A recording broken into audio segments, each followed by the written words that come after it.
ஆண்டவரும் அருமை இரட்சகருமா இருக்கிற இயேசு கிறிஸ்துவின் ஆச்சரியமான நாமத்தில் தினமும் கர்த்தருடைய சத்தத்தை கேட்டுக்கொண்டிருக்கிற என்னுடைய பிள்ளைகளை வாழ்த்துகிறேன், ஆசீர்வதிக்கிறேன்.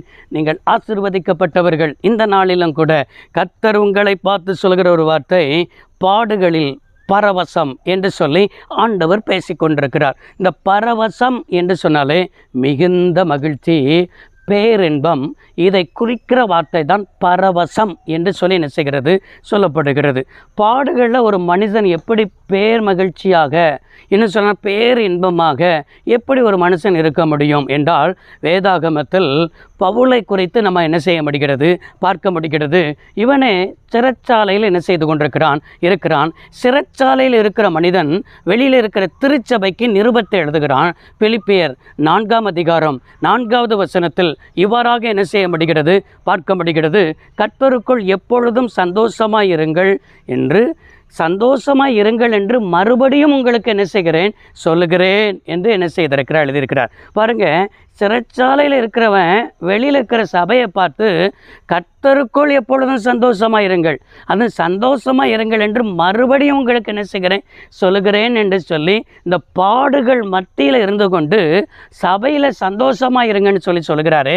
இது எப்படி சொல்ல முடியும், இது யாரால் சொல்ல முடியும் என்றால், கிறிஸ்துவுக்குள் ஒரு மனிதன் இருக்கும் பொழுது தான் இப்படிப்பட்ட வார்த்தையை சொல்ல முடியும். இப்படி மற்றவர்களை, திருச்சபையை, மற்ற விசுவாசிகளை உற்சாகப்படுத்த முடியும். இன்றைக்கு இந்த வார்த்தையை கேட்டுக்கொண்டிருக்கிறது என்னுடைய பிள்ளைகளே, ஏதோ ஒரு ரீதியில் நீங்கள் பாடுகள் வழியாக போகிறதை என் ஆண்டவர் காண்பிக்கிறார்.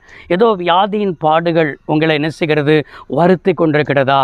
சில மனிதருடைய பேச்சுகள் உங்களுடைய இருதயத்தை காயப்படுத்தி கொண்டிருக்கிறதா? சில மனிதருடைய செயல்கள் உங்களை காயப்படுத்தி கொண்டிருக்கிறதா? திருமண வாழ்க்கையில் உண்டாகிறதான கசப்பான அனுபவங்கள் உங்களை காயப்படுத்தி இருக்கிறதா?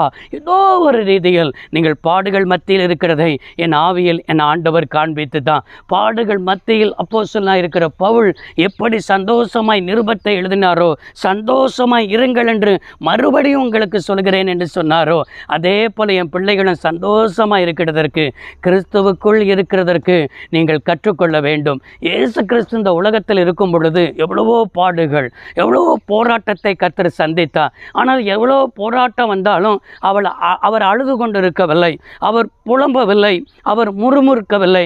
எல்லாவற்றையும் சந்தோஷமாக தான் என்ன செய்தார், அவர் ஏற்றுக்கொண்டார். அவர் சிலுவையை சுமந்து கொண்டு எருசலேமில் வீதியில் போகும் பொழுது எல்லாரும் அழுகிறார்கள், எல்லாரும் கண்ணீர் வடிக்கிறார்கள். எருசலேம் குமாரத்தியை பார்த்து இயேசு சொல்கிறார், எருசலேம் குமாரத்திகளே, எனக்காக அழாதீர்கள், உங்களுக்காக, உங்களுடைய பிள்ளைகளுக்காக அழுங்கள் என்று இயேசு சொன்னார். இன்றைக்கும் நம்முடைய வாழ்க்கையில் பாடுகள் வருகிறதா? பாடுகள் மத்தியில் இயேசுடைய சிலுவையை பாருங்கள்.